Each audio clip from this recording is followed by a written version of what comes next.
अरावली पर्वतमाला एक बार फिर सुर्खियों में है, लेकिन इस बार मामला सिर्फ विरोध प्रदर्शन तक सीमित नहीं है, बल्कि बहस कहीं ज्यादा गहरी और गंभीर हो चुकी है।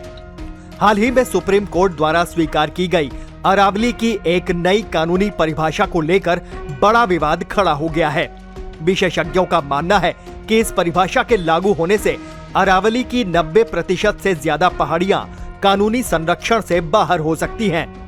इसका सीधा असर दिल्ली एनसीआर के पर्यावरण, भूजल स्तर, वन्य जीव कॉरिडोर और मरुस्थलीकरण पर पड़ेगा। अरावली न सिर्फ दुनिया की सबसे प्राचीन पर्वतमालाओं में से एक है, बल्कि ये उत्तर भारत के लिए एक प्राकृतिक ढाल की तरह काम करती है।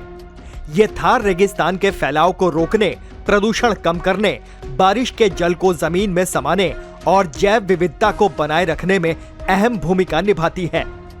लेकिन बढ़ती माइनिंग, अवैध निर्माण, शहरी विस्तार और अब कानूनी परिभाषाओं की उलझन ने इसके अस्तित्व पर सवाल खड़े कर दिए हैं।